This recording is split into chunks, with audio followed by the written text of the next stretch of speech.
Entrepreneurship has been a long journey of me getting greater clarity about my preferences, about my ethics, about the way I'm comfortable doing things.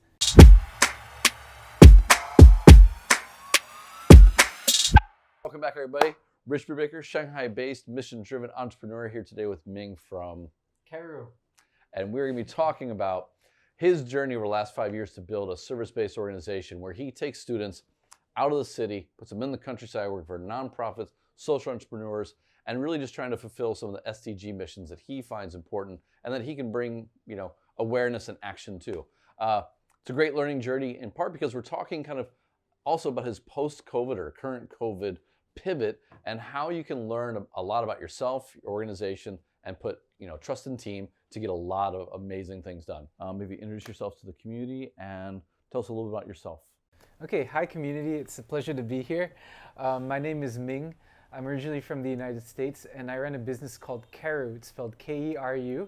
We're a social enterprise in China, and we provide service learning programming for high school students. We take students out into the field, and we do projects around different SDG issues. So, what is service-based learning, and what's the objective of a great service-based learning project? Service-based learning is the concept of taking students out into the field to do real projects while learn at the same time. We work with social enterprises and nonprofits across China, and we develop projects where students can both learn about the issue that the nonprofit is focusing on, but also make a contribution. So an example would be we work with a company that is trying to produce organic rice in a rural village. So I bring students out to this rural village, and our project is to learn about the conditions of how this rice is grown, but then also help them to sell some of this product. So this is a business program. We teach students about marketing. So at the end of the day, the students have learned about business. They have moved anywhere between 100, 200 kilograms of the product. They've generated revenues. It's useful for the local organization, but they've also had a very powerful and practical learning experience about social impact as well. How did you get into this as a profession, or why would you choose this as a business? Yeah, so when I was starting my early career, I worked for a company called Teach for China, and I spent 2 years in a rural part of China in Yunnan. I found it to be a very powerful experience, and I wanted to remain connected to these communities. Yeah. But I didn't want to just do tourism. I didn't want to work for a big corporation interacting with developing communities. I wanted a very grassroots way of interacting with these communities that expose people from the outside to what's going on in the developing world. When I left Teach for China, I went to business school. And while I was at business school, some of my colleagues in Teach for China remained in rural areas where they started different nonprofits and social enterprises to address some of the issues that they had seen while they were teaching. So by the time I graduated, these organizations were at the stage where they needed outside help. So anything from fundraising to marketing to research. And I didn't want to just provide these types of services, even though I had the skill set. I wanted to introduce other people, outsiders that had never been to rural areas, to the work that these organizations were doing. And I ended up figuring out that there was a summer camp model that supported both of these objectives.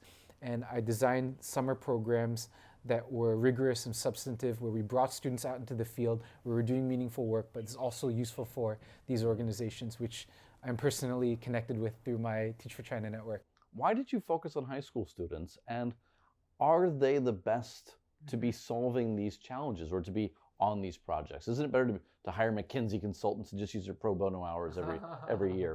Why high school students, and how do they do on these projects? Yeah. Well, first of all, from an educational standpoint, I love high school students.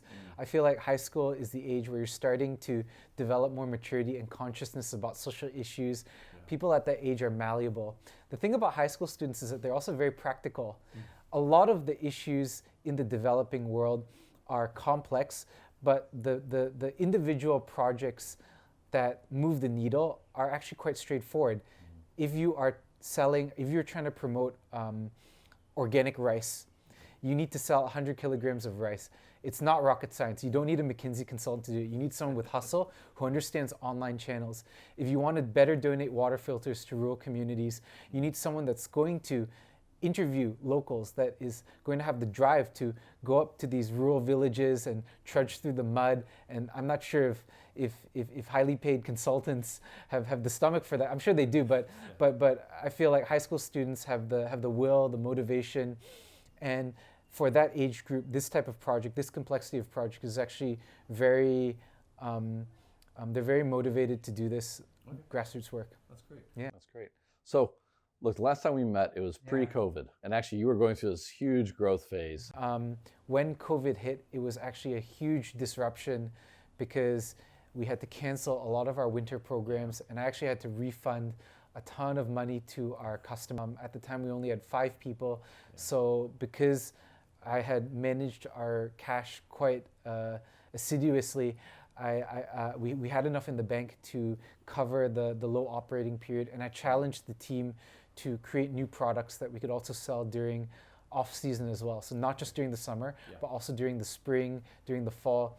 And we came up with online classes, which many other companies came up with. There just happened to be a huge demand for extracurricular programming during the spring, and we actually managed to generate enough revenue.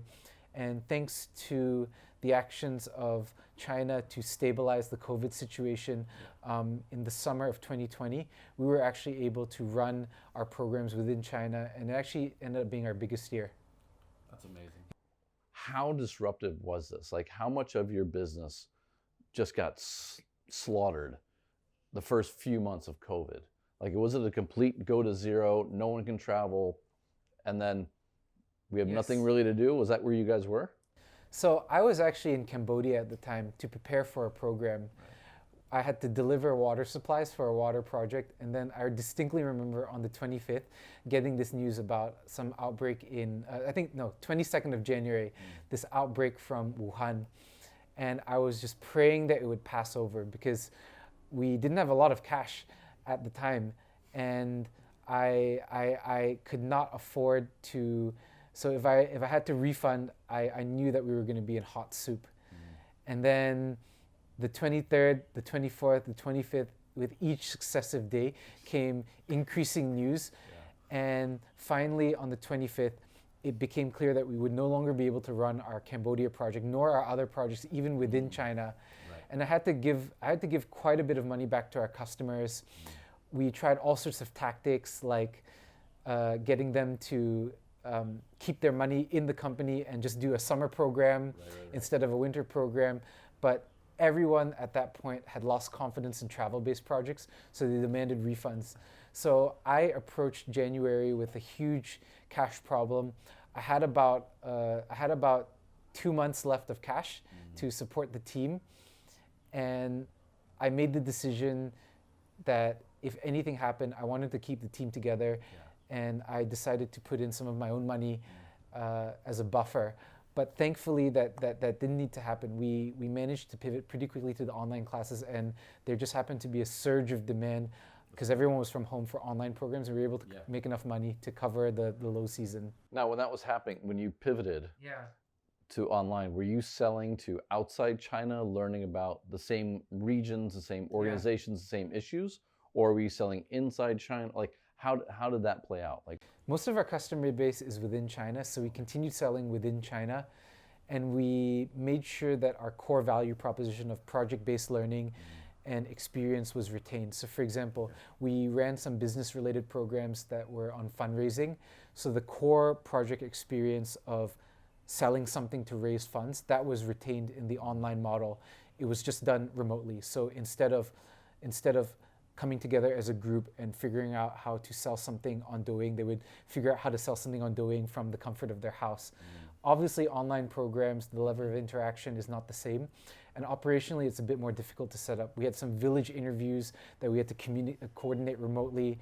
We can't travel to the village. That's a real issue to set up, but we did our best to maintain that, and it met the market demand. So if you look at that time now, what were some of the keys to pivoting well? I think number one as leader is giving stability to the team and being open, honest, and transparent. So I was upfront with them that I told them about our cash situation, that we were in trouble and we needed a turnaround.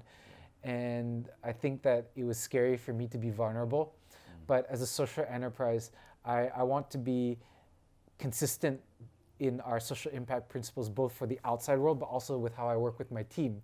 And transparency and honesty is one of those principles. Yeah. I feel I owe it to my team to be upfront about our situation, sure, and not try and hide things. So I communicated with them.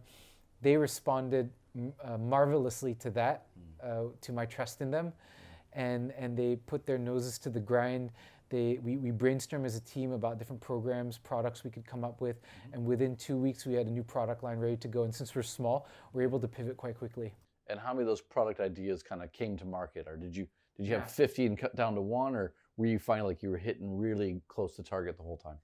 So we had about 15 original ideas, which we whittled down to 5, and then we qualified it with some small experiments. So we would put together a minimum viable product, put it on the market, see what the interest was, and we finally chose 2 of those ideas to actually scale. How do you view yourself kind of coming out of the chute, yes, and moving forward? So I think online learning is here to stay. It's not our first competency. It's something that we're developing. I personally prefer offline education, and I think that we're strongest in providing offline education experiences which involve travel. So I see ourselves remaining in that niche. Where I see ourselves expanding is in our target clients. Okay. So we previously only did programs that were open to anyone to apply. The problem with these programs is that it's very difficult to get a lot of customers from one source. They all come from many different areas. Sure.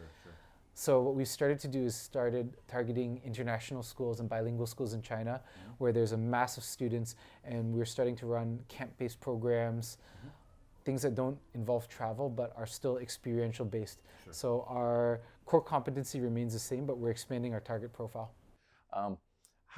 You've been at this for 5 years. Okay, the last one was a little bit different than the previous. Yeah.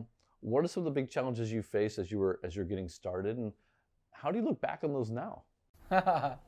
So I think the process of entrepreneurship is really a journey of figuring out yourself better and figuring out your values and your preferences.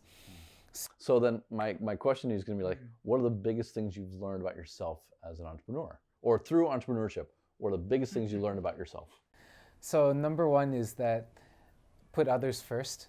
So when you put your team first and when you put your partners first, I think it's something that a lot of people say, but it's difficult to do in practice. The second is I'm comfortable in a smaller niche space. I like having flexibility. The last lesson is I don't envision myself creating a founder-centric firm. I want to have the flexibility to pass this on to someone else. And one thing that I want in my social impact journey is I want the flexibility and freedom to be able to step into different roles, non-company and within the company, to observe. I really like jumping around and being in different positions. But to do that, I need to build the firm where it's not completely reliant on me being there, which is tough because you have to learn how to share power. You have to learn how to give up things. Yep. And as someone that's also pretty type A and success driven, that's something that you have to rationalize and discover what you really, really feel about. So if you don't want to be big and you don't want to be unnecessarily rich, how do you define success? So I think number one for me is to provide a stable lifestyle for myself and family, and I can put a numeric value to that and backwards plan my business earnings from that. Number two is influence.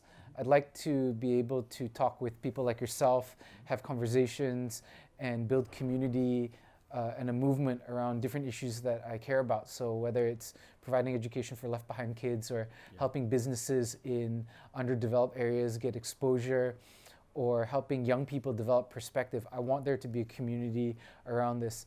And then the last element is I want people around me to succeed. So I'm very happy when I see people that have worked with me or people that we serve able to move on to their next job or move on to their next vista of success or their next opportunity. And if I can have played a small part in that, whether it's through the position they held with me or a conversation or a learning experience, I feel like I've been successful. That's awesome, man. Thank you. Much. Yeah. All right.